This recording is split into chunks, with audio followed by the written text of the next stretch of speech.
Welcome po again dito sa ating Glenn's Property Vlog na nagsasubdivide lot. So ito po ang ating new project ng San Rafael, Bulacan po.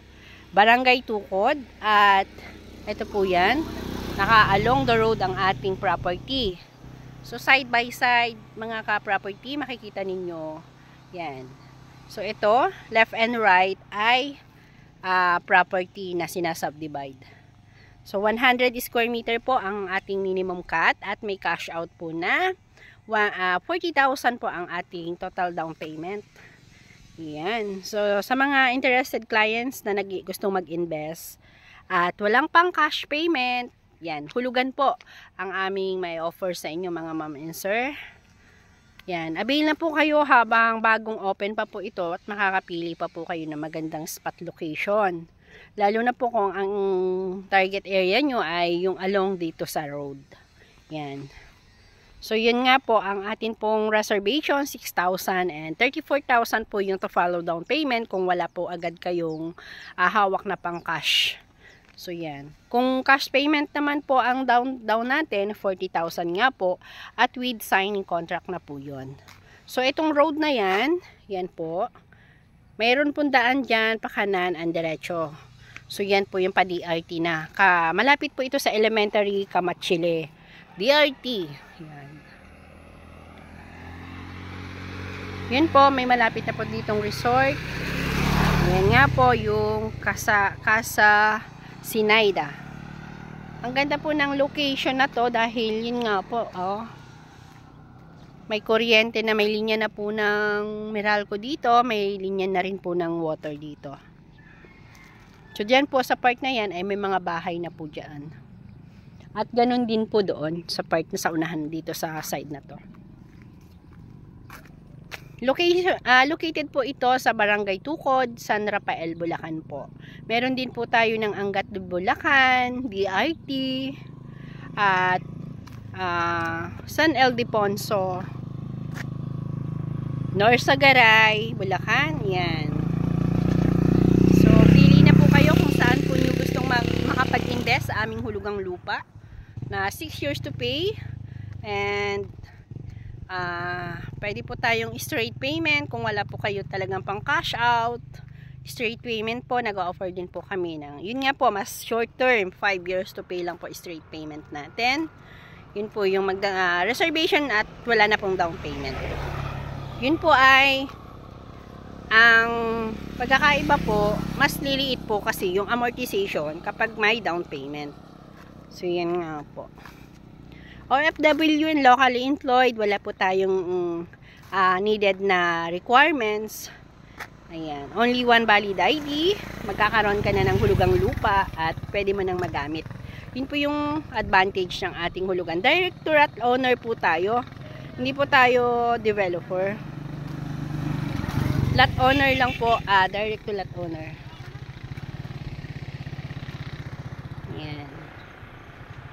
Okay, sa mga interested clients po namin, kindly message po sa aking FB and number.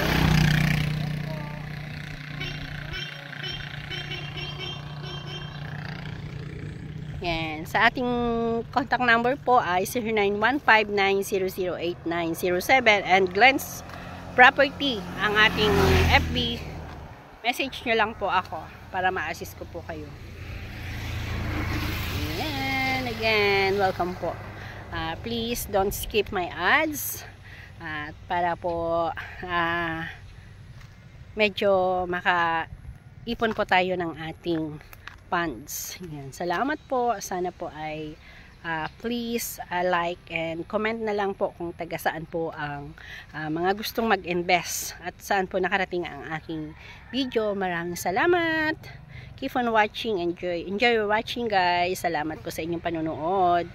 Pasensya na po kayo dahil hindi po tayo talaga expert sa pag-edit, sa pagbibideo. Thank you so much po sa inyong panonood. At yun nga po, please don't forget to subscribe. Bye-bye! Ito yung alagaw, ano? Alagaw. Basta isda yan, sabi.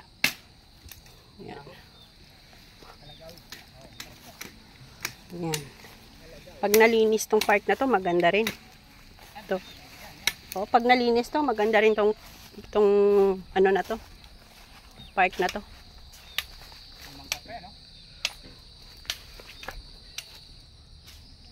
Yan po, oh. Napakaganda dito.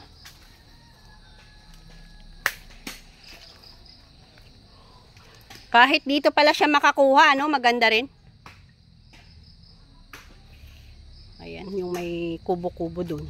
Yun, no? Maganda rin po yung part na yun. Side na yan. Kasi dito ang may daan po doon. Diyan ang, kasi may yung 8 hectare dito po dadaan yan. At saka doon sa kabilang yon. Mayroon tayo doon kalsada doon sa ating pinanggalingan kanina. So, papunta Tagos yan. May 8 hectare pang susunod po kasi ito. Pag natapos po namin itong 8.1 hectare, meron pa pong susunod. Kaya doon po, maganda rin po na makaagap kayo. Yan. Meron dito.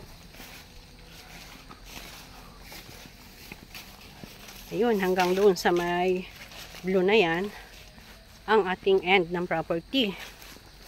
Ganda rin po dito. Yan, may bahay-bahay na ng kambing. Wala naman pong halos piliin talaga. Maganda po ang ating location na ang property na ito. Kasi doon po yun. Yung ano na yun. Kalsada po dyan.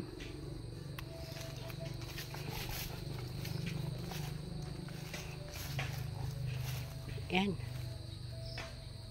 Yun, nandun na po sila. Marami na pong namuhunan.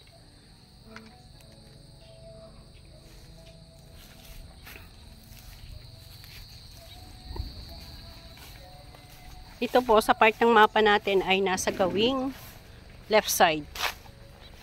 From frontage po.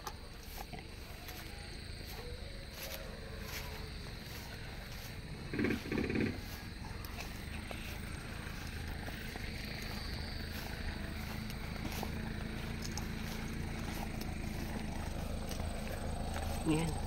Pwedeng pumasok ang kang sasakyan.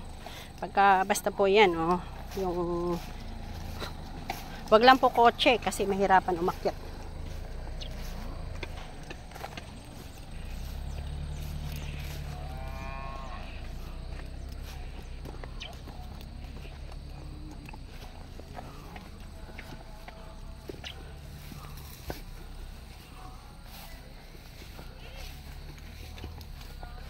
Sakop ng Block 11 yan, kuya?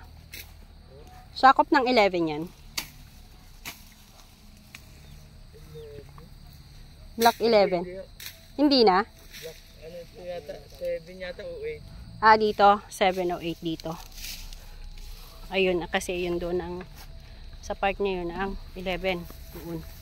Pababa. Maganda rin sir dito pala sa 8. Sa block 8. Maganda rin. Wala nang piliin eh. Lahat maganda. Ganda ng view.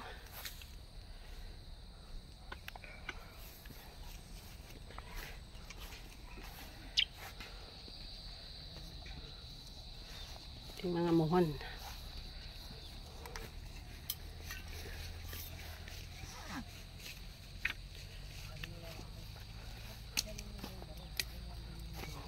So doon sa may last na blue na yun ang end ng ating property. So dito po may dumadaan sa sasakyan papunta dyan sa kabilang yan kasi may sagingan doon. Tumatagos po doon ang ano mga dumadaan dyan. Ayan po.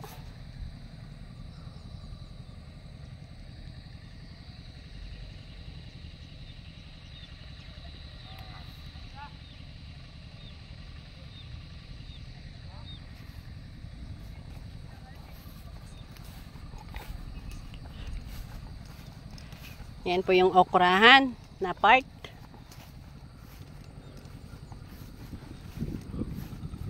Ayan. Mag-alaga ng baka. Pero kailangan malaki-laki. Ay, wag mo akong susuwagin. Bagay, wala pa naman, bata pa yan. So, inikot lang po natin ka-property yung mga May muho na.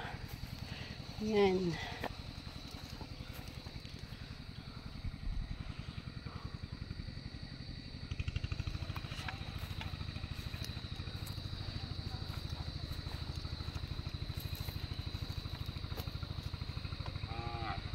Hindi natin nadala yung ating mapa.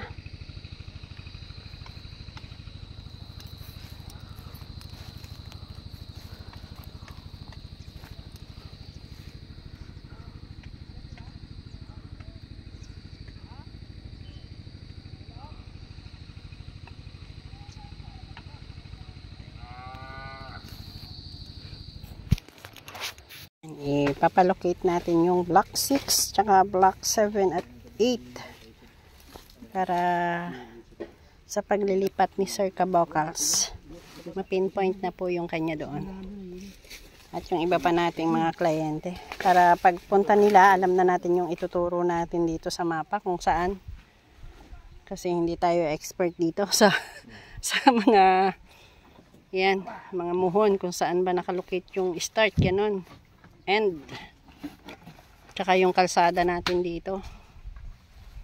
Dog! Ibang ilaw. Makita natin. Ayan. Kasi para ano, baka mamaya hindi ko na alam kung baka lumagpas na ako yung pagtuturo eh. Para sigurado tayo. Office. Yan. Galing tayo sa block 11 ni ma'am. So, mataas yung position naman ng 11. Maganda yung 11. Tama yung ano ni sir. Tama. Tinignan ko lang po yung tubig na sinasabi. Okay lang din pala. Nakita nyo po yung ano ng ano? Ha? Oo. Para tayo matapakan dito. Yan. Sir, ano to? Block 8. Dulo ng block 8 pala to. Dulo ng block 8. Ay, nandiyan na si mama. Ito pala yung dulo ng block 8. Okay na? Yan. So, proceed na po kami sa office para mag-reserve kay ma'am. At ang kanyang asawa po ay nag-request na ma-site view uli. Pangalawang punta po namin para ma-sure daw kung asan talaga yung tinapatan. So, okay naman. Yung block 11. Yan. Na-late ako kay ma'am. Sorry. Okay na tayo dun, ma'am? Yun na po. O, sige po.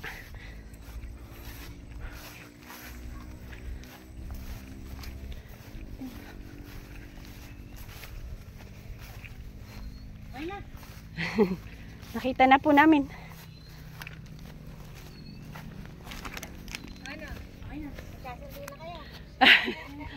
Okay na po. Ayan sila ma'am. Buti na lang di kami sumama sa'yo. Umulan po eh. Pero hindi. May Buti asawa po. ka na, anak? Po. May asawa ka na? Opo. Ilan ang anak mo? 5 na po. Aba, madami. Opo. 5 po. Malaya ka naman. Opo. Ay, mister mo ba nasaan? Nasa kanila na po. Nasaan? Nasa probinsya po. Pero wala po. Wala dito. Wala. Ay, ano po ako.